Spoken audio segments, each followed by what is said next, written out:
Hello, everybody, and thank you for joining me yet again with another amazing guest for episode 77 of the show. I'm your host, Louise H. Reed.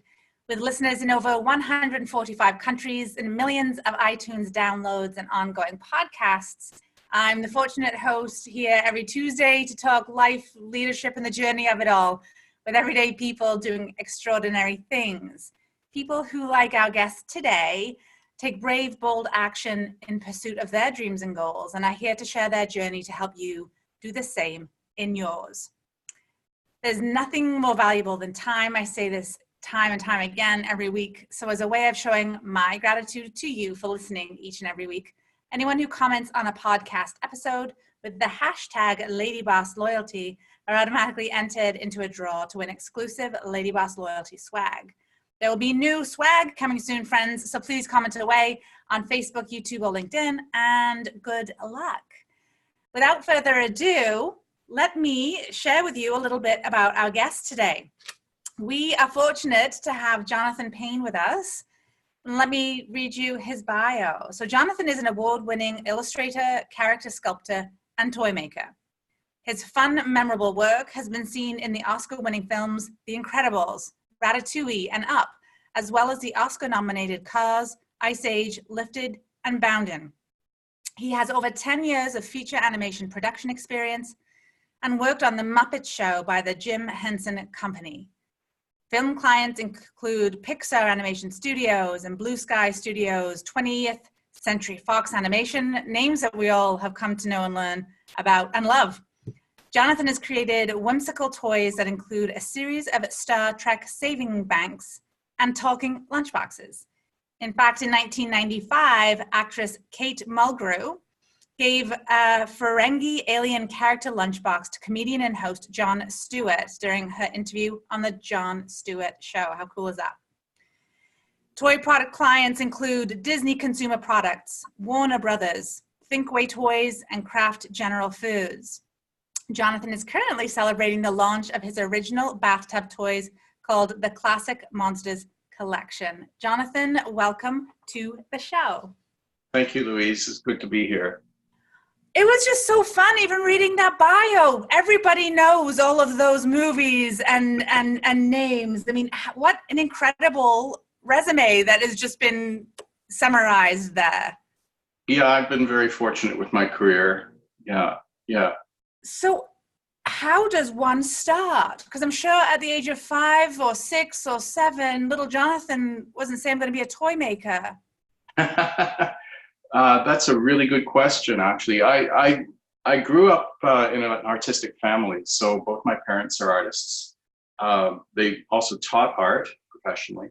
And I was surrounded by not only their artwork, but artwork on the walls. So it was destined for me to be to pursue some sort of creative pursuit, I believe.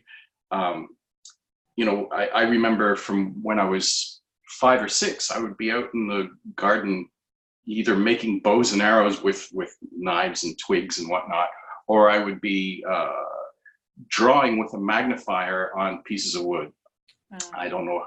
I think that a lot of kids do that growing up, but I definitely did, and I enjoyed doing that. And that translated to all sorts of other things. I've always had the need to create, whether it's drawing or sculpting or music. Yeah. So how did your early life then, and obviously your parents being artists themselves, how significant was that as an influencer in terms of you continuing to own that? Yeah, they were a huge influence. My parents are, my father's from England and my mother's from Singapore. So I grew up in a mixed family, and consequently there was a lot to influence me about the two different cultures. For Halloween, my mom used to make us these really elaborate Halloween costumes. They were made out of paper mache and brightly colored. And my brother and I would both be dressed up in these costumes that my mom made. And I think that was the first time that I was able to don a mask and, be something other than myself. to to explore my other personalities through these masks that my mom created. And it used to be that the neighboring families used to look forward to seeing us, because our costumes tended to be very different in that they were largely Asian influenced. So yeah, we dressed as dragons and lions and things like that with brightly colored masks. My mom used to make these paper mache masks using a punching balloon, and then she would cover it with paper mache and add details to it and then paint it, and then she would cut it out so it would fit on top of our heads and on our shoulders. So yeah, that's some of my earliest memories, and I never stopped making masks from that young age. My mom might have made them when I was 5 or 6, but then I shortly followed thereafter, and I was making them pretty consistently from about the age of 8 or 9. Wow. And then my father, he taught at the U of T, University of Toronto, in the fine arts department. And I was always really impressed with his drawing and painting. And he used to create these characters out of wood, paint them, and they were human characters, and they were tall. I would have been about 11 or 12 when he was making these, and yeah, they were tall. They were like 8 feet tall. Oh wow!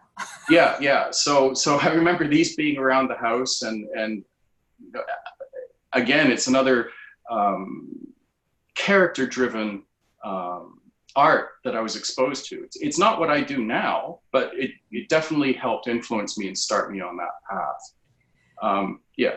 I always find the nature nurture conversation so fascinating, and clearly there's no clear answer to that. But no. Because no doubt with 2 parents who are artistic, you've got the genes, but you also had the environment. So interesting. So fast forward a little bit for us, Yes. And help us understand then, what did you then study and start when you first embarked on your professional journey? Where did that start? Well, the interesting thing is I was always creative. And so at high school, I taught myself photography, and my father built a darkroom for me in the basement. But my marks in high school were always better in the sciences. So, and I could also see the negative side to what my parents were doing. They weren't always happy being commercial artists. And there were a lot of fights and arguments, and, I was exposed to that, and I was thinking, oh, I don't want to be an artist. And here I was getting really good marks in science. And I thought, well, I'd like to be a doctor. And so I started pursuing that. I went to university, and I wanted to, rebellious, those were my rebellious years. I wanted to get as far away from what my parents did as possible. And so I studied the sciences, and I was doing quite well. And then when I was studying for my finals, I looked down at my notes, and they were just covered with doodles. I mean, there were drawings in my textbooks, my notebooks, everywhere, even on my desk. And I realized that my soul was screaming out to me that this wasn't for me. The sciences still fascinate me, but the creativity just I wasn't allowed to express my creativity. And it would probably be many years before I could express my creativity in the sciences. And that's when I decided to fold my books up. I stopped studying for those exams. I was actually getting a 94 average going into the exams. And when I got my final report, I'd fallen to a 72. So, but after I did that, I knew I'd made the right decision. I went to art college. I went to the Ontario College of Art, and I never looked back. And I've been pretty adamant about that. When I was in second year art college, when you're starting out and putting yourself through school and finding yourself, you're at the start of your career, and you don't have your pick of jobs. And I had an epiphany in my second year, and that was that unless I was either learning something, I was making a lot of money, or I was enjoying myself, then I wouldn't do the job. And I went through 7 jobs. Finally, my 8th job was the job that I settled on. And I did everything from jewelry assembly to house painting that summer. Mm-hmm. And I got to say that my parents were incredibly supportive. You know, that they realized that, you know, there were quite a few weeks that went by where I was trying to discover myself and discover what I wanted to do. And they allowed me to do that. I don't think all parents would have done that. So that allowed me to stumble upon a job that was just perfectly suited for me. And that was, I headed up a team of 8 of us, and we broke up into 2 crews, and we wrote our own scripts, we built our own puppets, and we performed puppet shows around the Toronto Public Libraries that summer. And that was such a thrill for a number of reasons. Number one, I got to make puppets. Number two, I had, you know, 7 other creatively inclined people to work with, and we got to perform for kids. What an opportunity that was. But, you know, I get nervous too. And I'd written this puppet show with a fellow named Jon Stewart Show, who lives in Toronto, and we performed this puppet show, and it was the first show that we were putting on, and I was incredibly nervous. You know, nervous for kids, but I was. And then we looked at the audience, and there were like 3 kids, and we thought, oh, okay, that's easy, no problem. So we got in the back, we performed, and when the show was over, we could not believe the applause. Like, that's not 3 people. We stepped out and there was over 100 people in the crowd. And it was a good thing that we didn't see them going in. I guess they came in whilst we were performing. And because I think, you know, puppetry would have been dead for me at that point if there were 100 people. I would have been just too nervous. So, so that's really what sparked me. And as it turns out, one of these times that I was performing in the libraries, there was a Fraggle Rock puppeteer, you know, from Henson. He was performing and giving a workshop, and oh my God, I gotta go meet this guy. So I did, and we've been friends ever since, you know, and so he was somebody that I looked up to, and his name's Tim Gosley, and he introduced me to the world of the Muppets, and you know, not that I needed an introduction. I knew who, you know, obviously Kermit the Frog was, and all these other characters. Having grown up with Sesame Street, you know, I was fully aware of who these characters were, and it was always a dream of mine to work with them. Wow.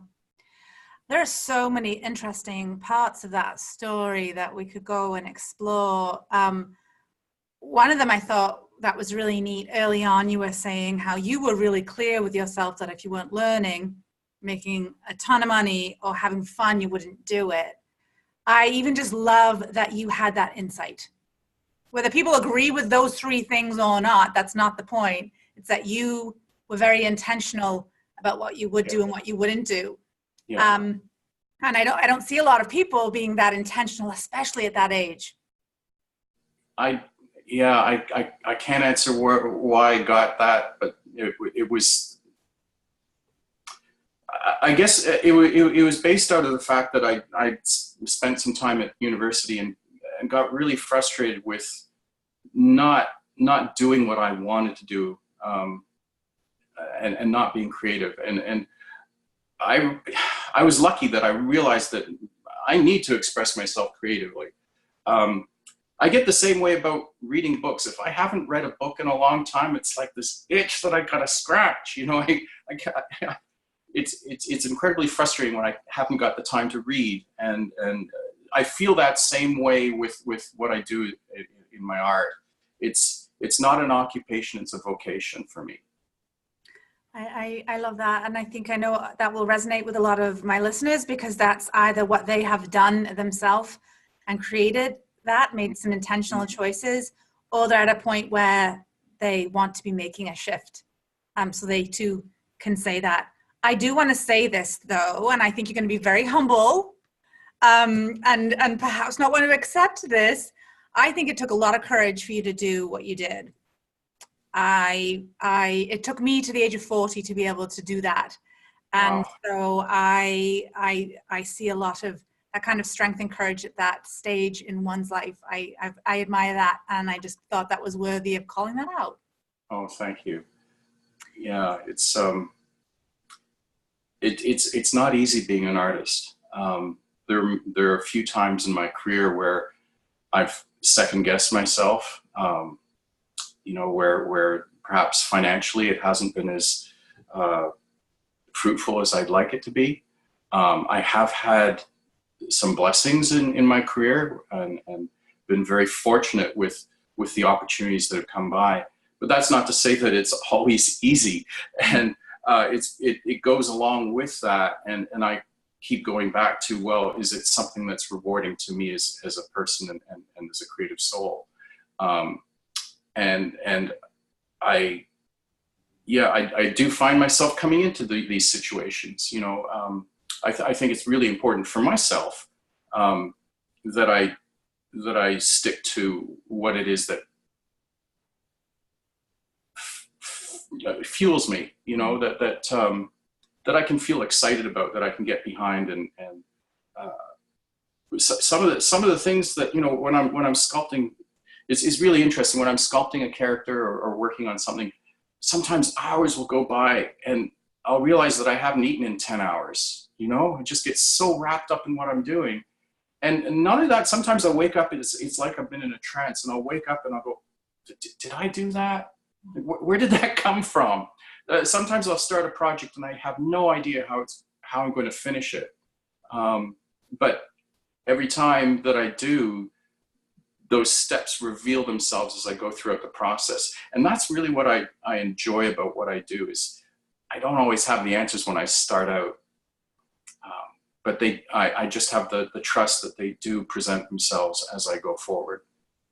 I think that's so well said. And I think that it's just such an exciting thing, especially when I can see behind you what some of the products have been of this creative process. So those who are listening and not watching on Facebook or on YouTube, you do not have the luxury of seeing all these amazing toys and creations, which we'll jump into shortly. You were talking about the reality of it's not always easy, and I don't think whatever one's profession is, it's rarely easy. What would you say has been the biggest obstacle that you have overcome? And it can be professional or personal, but because life is both. But Right. The biggest obstacle, and what did it teach you? Oh my goodness. Where to start? That's a really good question. We can come back to that. Can we come back to that? Yeah. Come back to that. Sure. I'm really eager to hear. So you met with this, you were doing the puppet thing in the library, and you made this amazing connection. What happened next? Oh my goodness. Well, he brought me into the Fraggle Rock world, and I got to watch a few of the programs being taped. My God, that was absolutely fascinating. I felt like I died and gone to heaven, Now, at the time, I was in my 20s, so, it wasn't really a show that was, I didn't fit the demographic for that show. It was more targeted towards younger kids. But just seeing the beehive of activity and the creativity that went into making these things. I don't know how well you know the characters from the show, but they had these little green guys who were the workers in the underground village, and they were wearing construction hats, and the puppets were actually quite small. They're only like this size, okay? And I spoke to the guy who built the animatronics that went into making this puppet move and emote. And it's, wow, that is incredible. I want to do something like that. Anyway, so yeah, not only did I get to speak to these people behind the scenes, but I got to be that proverbial fly on the wall in the cafeteria. Well, it's kind of like a lounge area. It was really tiny. And I just sat in the corner and listened to these guys talk shop as well as everything else. And that was so cool to be in that environment. And it was through that connection that I wound up taking puppetry lessons with a performer by the name of Nikki Tilrow. She's since passed away, but she worked on that show. She was also a puppeteer, and she was giving lessons. And so I took the lessons and I started developing techniques to, perform. And next thing I know, I'm in contact with one of them, and his name's Mike Peterson. He's in Toronto. He has his own puppet troupe, and we became friends. And he happened to be working on Labyrinth, and he said, "Why don't you come and stay with me? Bring your puppets," because I wanted to. At that point, I wanted to construct the puppets. I didn't feel as secure about my puppeteering skills as I did about building them. So I shoveled all these puppets into a case, and I flew with them to London, and I stayed with Mike. And one day he said, "Well, why don't you come down to the studio today?" And okay, sure. So here I was walking into the lot and getting a behind scenes tour of what's going on Labyrinth, the movie. Wow. And so I walked into one studio. It was huge, really high ceilings, and I remember it being quite cool in there. And Jim Henson was there directing a shot, and Mike went up to him and spoke to him briefly, and then Jim Henson says, "Okay, everybody, take a break." Oh, this is odd. So then the next thing I see is Jim Henson walking down from the ladder and up to me, like me, nobody, right? This is Jim Henson, the guy I've been looking up to for years, walked up to me and started talking to me. And I was like, my brain was transported elsewhere. It's like, I became a blithering idiot. And the first thing he asked me, and I will never forget this, because the first thing he asked me is, "Are you a puppeteer?" And, that really threw me off. And so I said, "No." And so anyway, we continued to talk, and then he realized that I want to, work in the creature shop. And so he got me in touch with the people that I needed to speak to, and I went there. But unfortunately, it was too late in production. They were already starting to lay off some of their staff because the movie was winding down from, that production process. So I missed out there. But later that day, when Mike came back, he shot me down. He said, "You idiot! We hired 5 people today that you could have performed just as well as they could have." And oh man, I missed out performing on Labyrinth by this much. But that's what nerves do to you, right? It's like Chuck Jones, from Bugs Bunny fame, asking an animator, "Do you animate?" And somebody fresh out of school would probably answer the same way, like, "Compared to you, no, I'm not." Anyway, so that was a mistake that I really had to do something about. So I actually wrote Jim Henson when I got back to Toronto. I wrote to him and I thanked him for speaking with me. And I said, "Well, actually," I told him what had happened. I said, "Actually, I am a puppeteer, but I was so nervous that I said no." And he said, "No worries. Just send me your resume. We'll put it in file. And when we come back to Toronto, we'll be in touch." And it was in September of that year that I got a phone call saying, "Come in for an audition." And that's what I did and got the part. So. Wow. So it was a good ending. Oh, yeah. Yeah. Unfortunately, with all the moves that I've had, I've lost that letter. I don't know what happened. And it was signed by Jim. It's like, oh.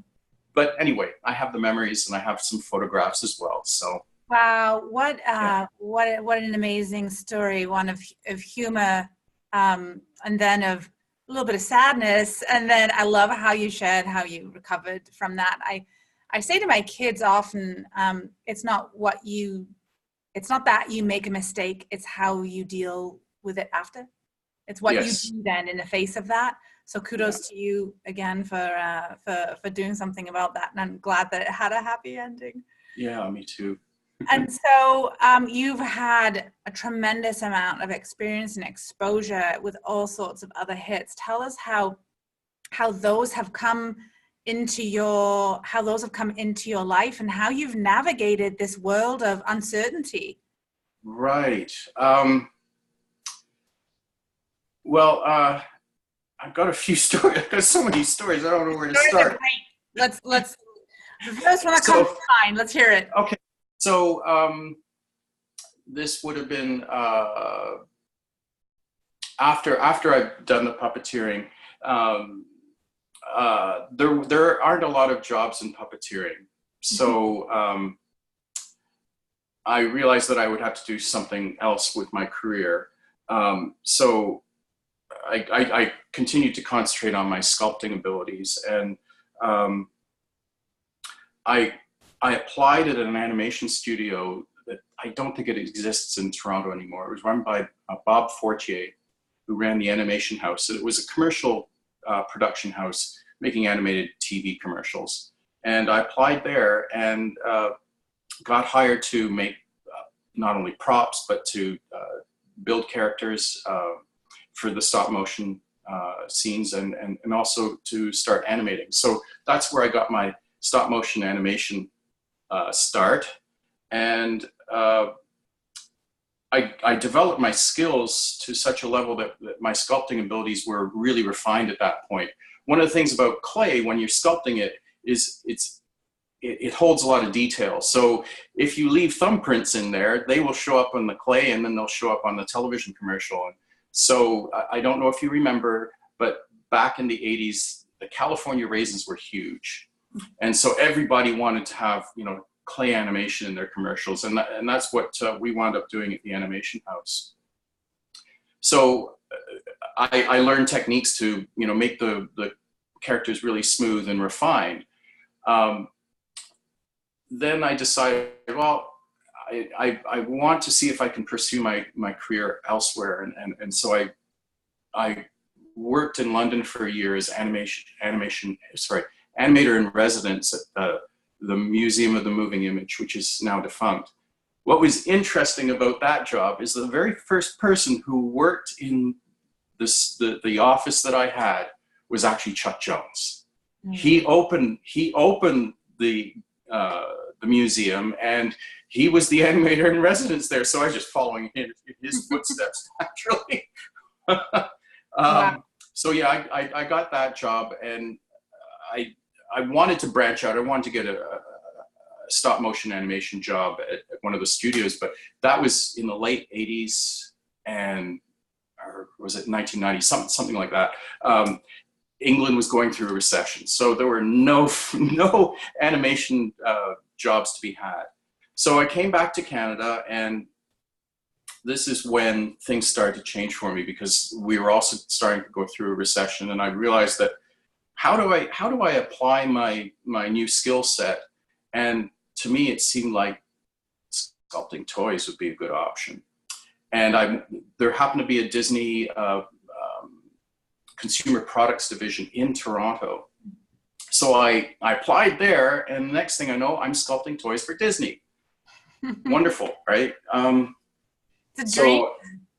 Yeah, so this is one of the toys that I created for Disney. Now, this is not the actual wind-up toy. This is actually a plaster casting that I painted. But, we all know who that is, Simba from The Lion King. So that was one of the toys that I created for Disney. And I worked with them for a couple of years.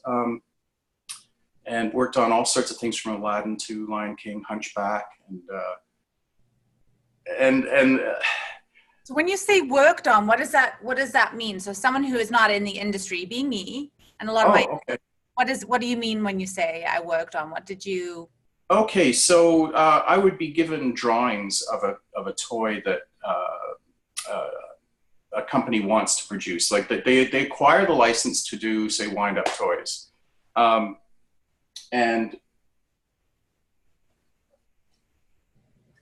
I would be given drawings of some of these characters, and I would be asked to interpret them in 3 dimensions. Now, that's not always an easy thing to do. You of course have heard of the Flintstones. They are kind of like cubistic animated characters, because no matter which way you're looking at them, their mouths are always in profile. And that presents all sorts of interesting problems when you're sculpting. So I get given these drawings, and I have to interpret in clay in 3 dimensions. And this clay is quite malleable. Here's a blob of clay here. And, you know, it's just like the same sort of stuff that you use in kindergarten, like Play-Doh and stuff like that, only it's a little bit more refined. So I would sculpt these, and then I would take molds of them, and I would cast, as in this case. This is actually one of the clays I used. This is the first iteration I did of this toy. This is the original, and it's been spray painted gray. So this is the actual sculpture that I made of Simba. And then I make a mold of that, and out of that mold, I do castings. And those castings get sent to usually China, where they make the mold, they make the steel molds for their injection molding process. Does that answer your question? Yes, it sure does. Thank you. Thank you. It's fascinating. It's quite a process, like any career, I guess, that you just see from the outside. You don't understand the intricacies of it all. And that was just a tiny bit of insight into that. Do you have a favorite toy that you have made? That I've made? Yeah. I got so many. I would have to say probably this one, the genie from Aladdin. I really enjoyed working on that, and I have a cool story about this one too. I sculpted this one, and this is the finished toy. Okay, this is Iago, again from Aladdin. And what was cool about him is that this is such a cool story. I was at a lunch gathering with some other people from the industry. I was at Pixar at the time, and somebody that I'd met years before, his name's Nick Ranieri.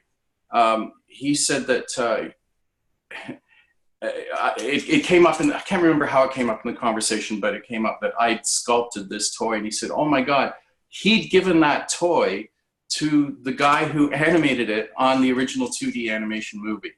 And now this is where it gets so cool, because he had this toy, and the animator really liked it because he said it was very close to what he'd actually drawn, and he'd put it on his refrigerator.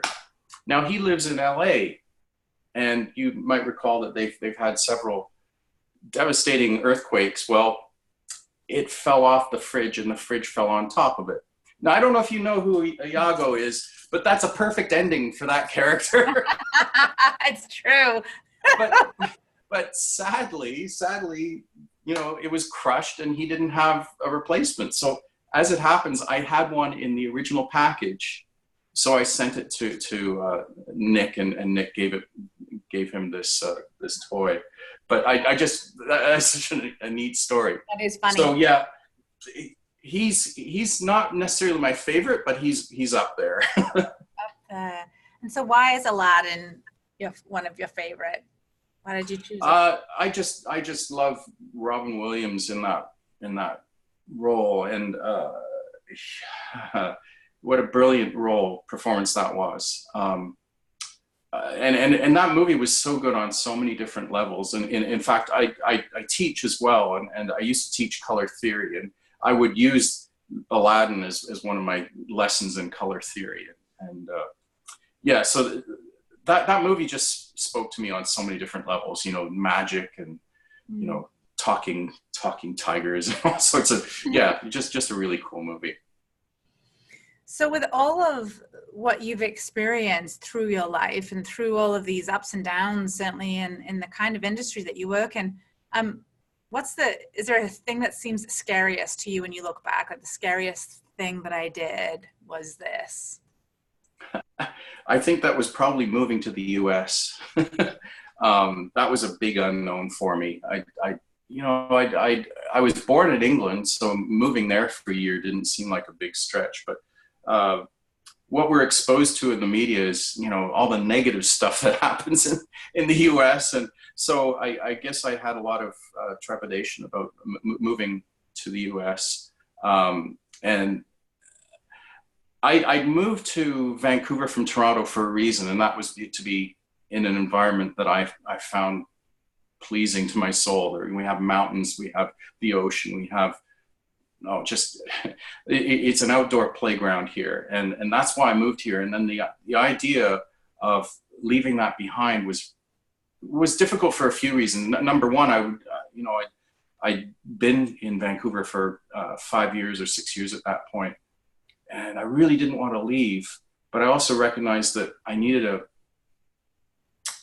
a direction with my career that I wasn't going in. At the time I was teaching, and I was teaching my students how to get jobs in the animation career, in the animation field. And I was very frustrated because I knew that that's what I wanted to do. I didn't want to wind up as, just teaching.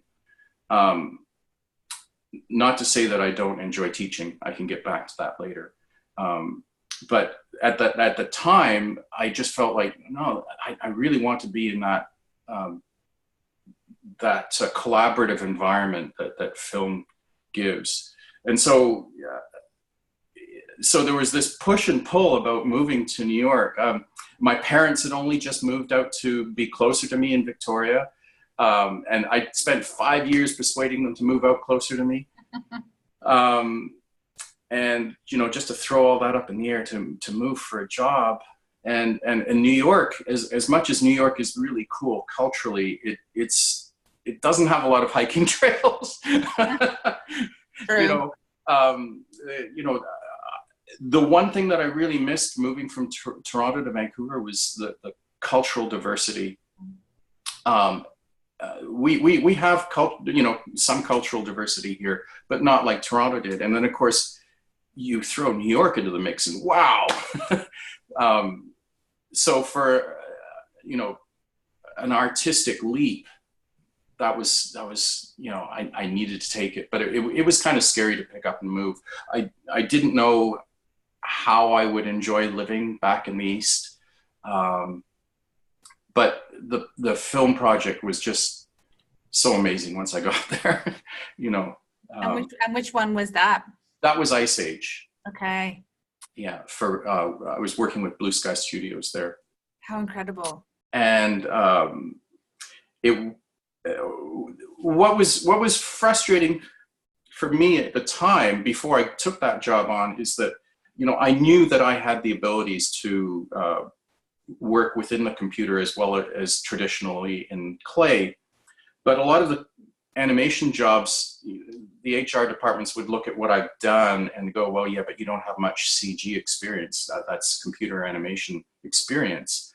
And BlueSky was the first studio that actually looked at what my capabilities were, and they hired me like almost immediately. Because of my sculpting background.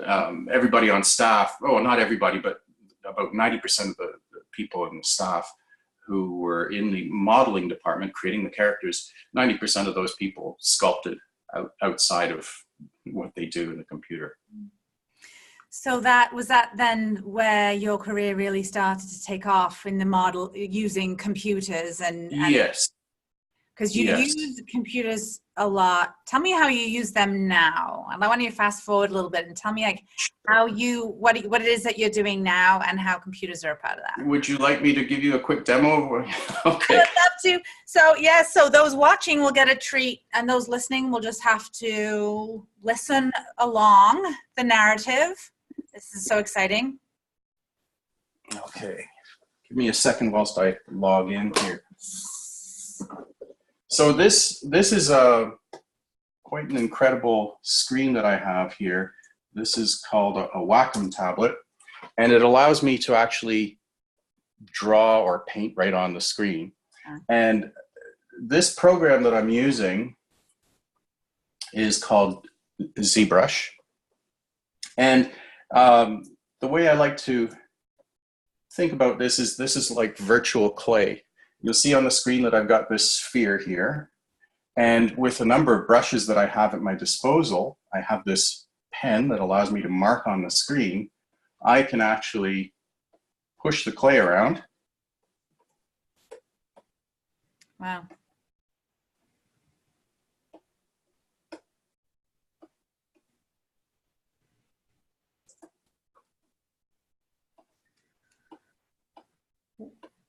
Wow. So for those who are listening, you need to hop onto YouTube or Facebook. You need to hop on and see what this is. This is incredible. This to me was the greatest greatest tool. This really allows me to sculpt real time in the computer with virtual clay. When I was working for Pixar and BlueSky Studios, this hadn't been around at that point. Well, it had been around, but it was in its infancy, and you know, you couldn't work as quickly as this. So you can see that I'm just pushing and pulling points around just to get a sort of a representation here.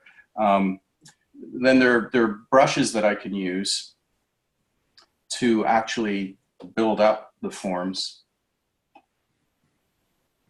Wow, it's fascinating. Yeah, I'm not. This isn't looking very pretty, obviously, but this is how I start off. You know, working on a character. That is so cool. And so now, this is where. Tell us how you use this now and what you do. Okay, so I'll just quickly bring up one of the other files that I've done. Now you've seen how I've created this loose interpretation of a head here. This is one of my new toys that's coming up very shortly. Yay. All right. This is called Gummer. And this is done with that same method. So obviously this is not done quickly. This takes time, but I can use some of these same brushes that I was using before. And let's just see here, make sure. These are your own designs, correct? These are my own, this is my own design, yes. So I can quickly come in here and, you know, give them a ridiculous grin if I wanted to, you know. You know, I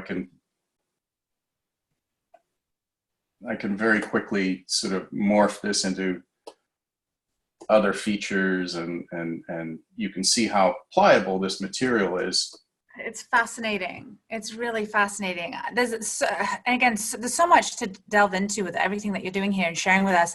One of them that jumps out at me is just how significantly, like many industries, have changed with the explosion of technology and computer use. And so the fact that you were able, like, how difficult was that? That's a really good question. There have been a few stages. I'll just take you back here. Firstly, when I was teaching, the reason I took the teaching job on was not only was it making me an income, but it put me in a situation where I could learn how to use the 3D, you know, computers. Up to that point, you know, I hadn't really even dabbled into Photoshop at that point, and that would have been in 1996. So I got offered a job teaching in the 3D animation department, but teaching their secondary classes. That's where I taught color theory and lighting and sculpting. And in the evenings, whenever all the students had gone, I would spend 2 hours each night working on the computer, getting underneath the hood, learning how to use it. And that was the best investment of my time, because yeah, it only took me 4 years to get up to speed, but that's when I developed the skill set that I need to get on to Ice Age. Now, the 3D printing world that I'm involved with now, that's really, that's been around for quite a few years, but I didn't get involved in it simply because the resolution of these printers was not where it needed to be for what I wanted to do. Like, I'll show you. This is one of the characters that this was actually the very first character that I did, Frankenstein, Frankie. So I knew what I wanted to do, but I didn't have a 3D printer and I didn't know how to use them. And I just jumped off the deep end. I bought one because the price had come down significantly and the resolution was at the point where I could feel happy with what the printer would put out. Now this is actually the very first model that I created from my 3D printer. Now that was a bit of an education for me. I made some mistakes along the way. And the one thing when I'm working in the computer is that I'm working on a two-dimensional interpretation of 3D space. And so when I was creating this, I didn't realize all the problems that I would encounter. And fortunately for me, coming from a toy background to begin with, I understand a lot about the mold making process. And that allowed me to make iterative changes to my character. So this is the first character that was done, and this is the final character that was sent off to be molded in the Orient in Asia. For those listening, not watching, what is the difference between the two? Well, if you look at the size of the head and the layout of the head is vastly different here from each of these guys. I had to make the head much bigger. And also I wanted to appeal to a younger audience, and I felt like once I printed this off, his proportions weren't childlike enough for me. So now that I have a 3D printer, this is where the advantage of 3D printing comes in. To go from this first phase to this phase was only a matter of maybe 2 hours of revisions, okay, in the computer, and then 24 hours to print this second one up. So having produced toys the old-fashioned way by hand, you're talking weeks between iterations. Got it. So the time saving is tremendous, and you know, it would be cost prohibitive. That's why I'd never considered going into toys until the 3D printer had come down to a level that I could afford one. And you know, along the ways, you know, I'm not a technical person, although I work in this industry. So when I encounter technical problems, I kind of freak out. And that's what happened with this character here. This is the final toy. Okay, this is Dracula. All right. And this was one of the ones that I put through the 3D printer and it failed. And I didn't know why. You know, this was happening over and over and over again. And each time I do one of these, it costs me about $50 to $60 just in material alone. So I started to really panic because, you know, if I can't get that solved, that's a lot of money that I keep throwing out. And not only that, it's the time involved. The time. Yeah. So, you know, it sounds like the latest and greatest technology and everything, but it's not without its growing pains. And I'm still learning to this day. Aren't we all though?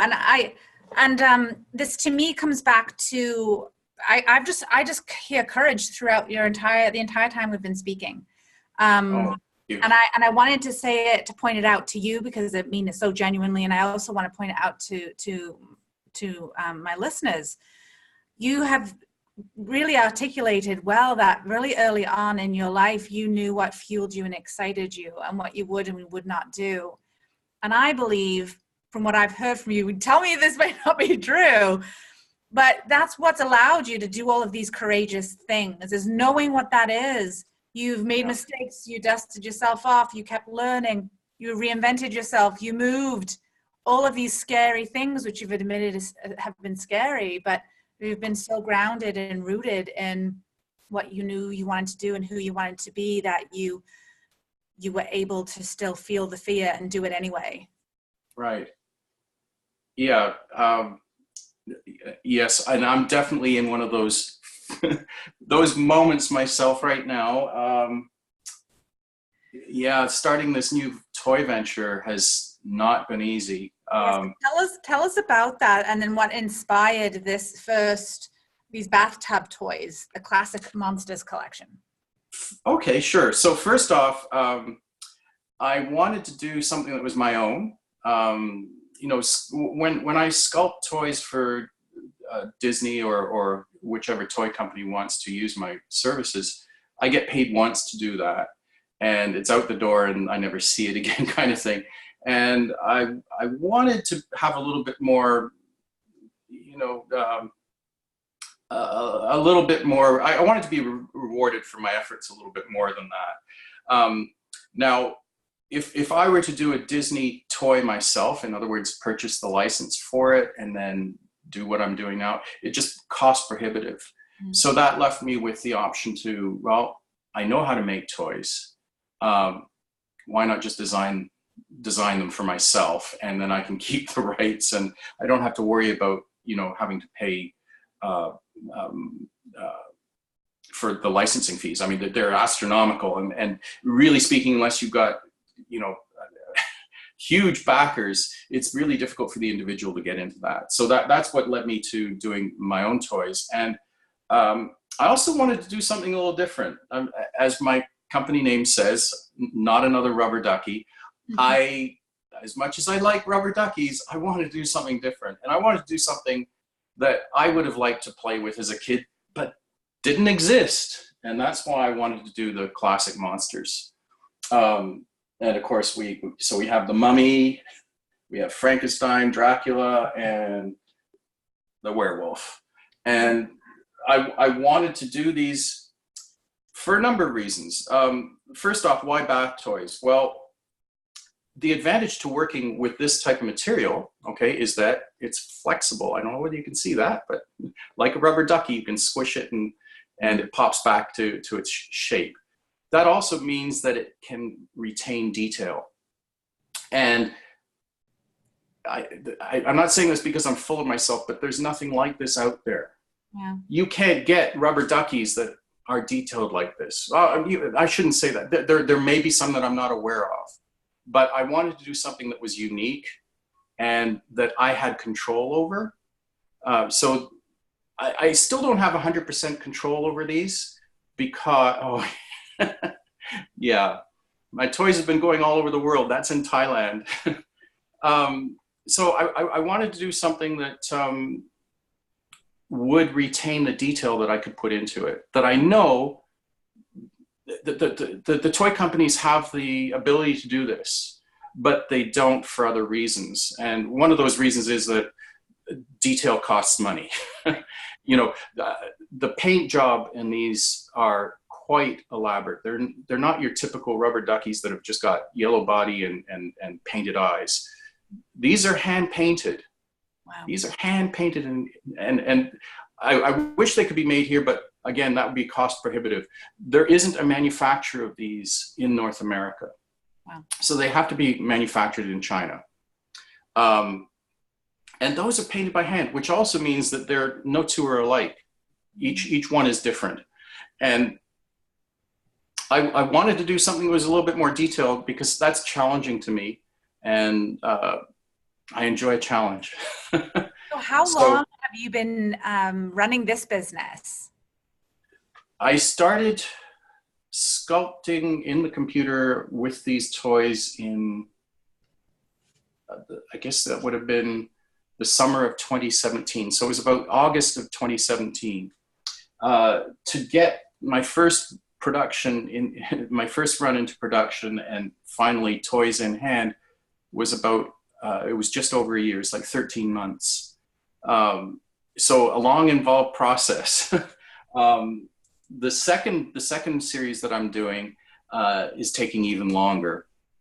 The second one that I was showing you on the screen was, you know, the shark, Gummer. This is Gummer.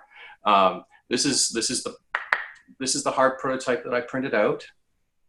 This was a reject. I didn't send this one for various reasons, but this one I kept for myself. And just last week, I got a prototype. This is the toy here. This is a blank, obviously, and it's painted. This one is a yellow material, but that's how it looks. That's how it looks when it comes out of the mold. And you'll notice that there's a hole there, and like all the toys, but these are made differently in that they become sealed at the factory, and then they put a weight in it, so it always floats upright. Oh, awesome. Oh, I love it. Put attention. Do you want to see a couple of other ones that I've got coming down the tubes? Yeah, let's see. Describe this to us.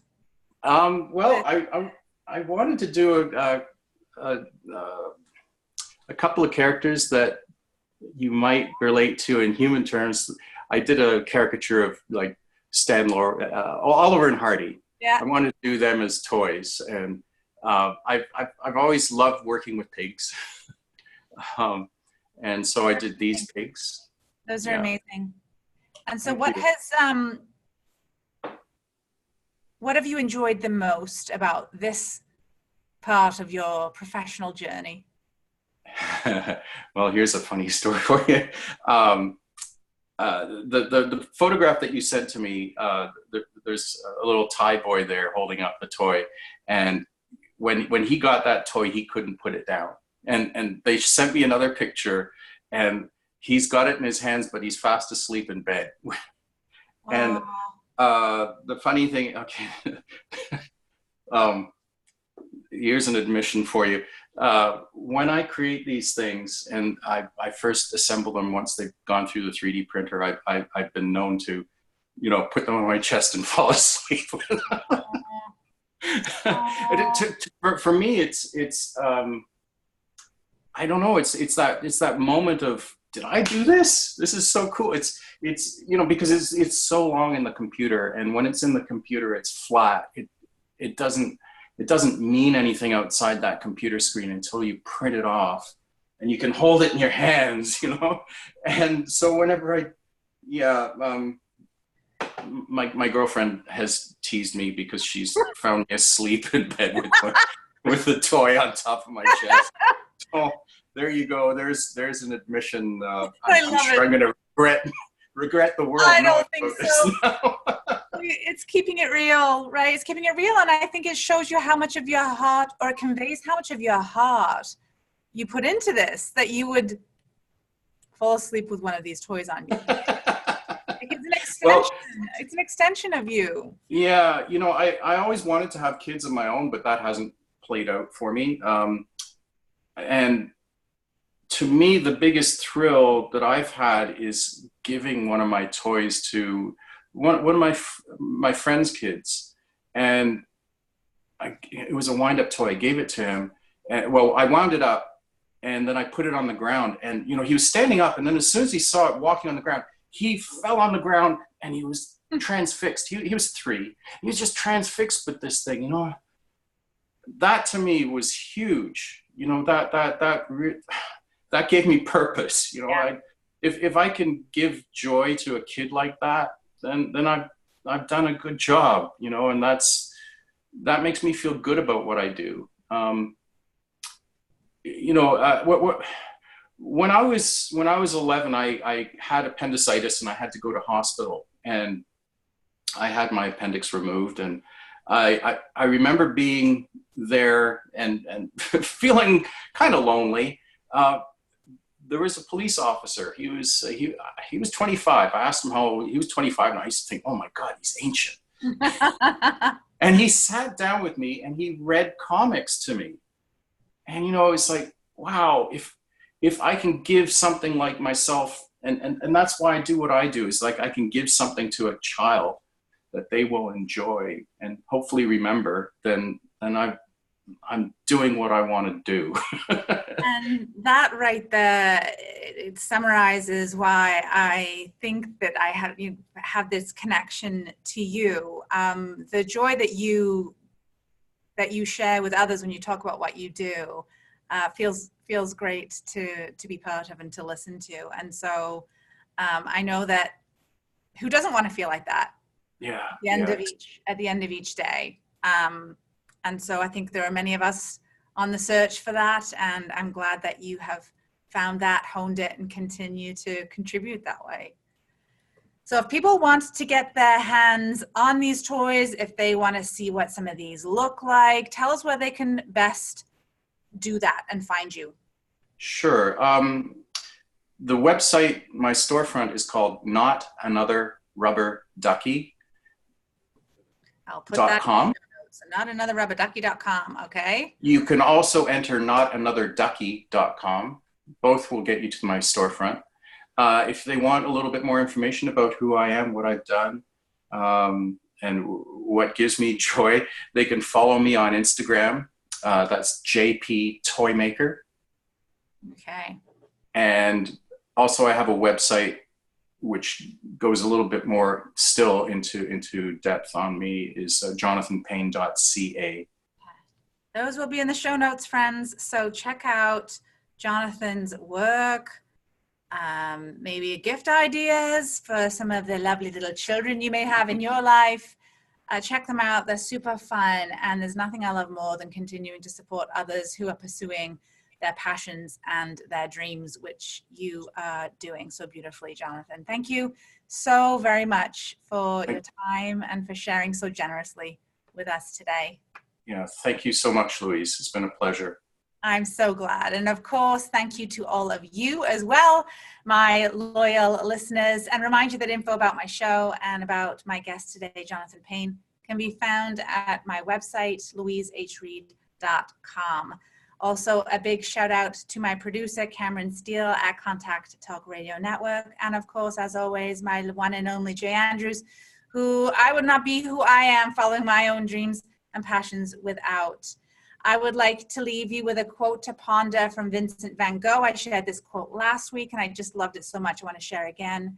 What would life be if we had no courage to attempt anything? So until next Tuesday, I am Louise H. Reed, wishing all of you an amazing, courageous day. Goodbye, friends.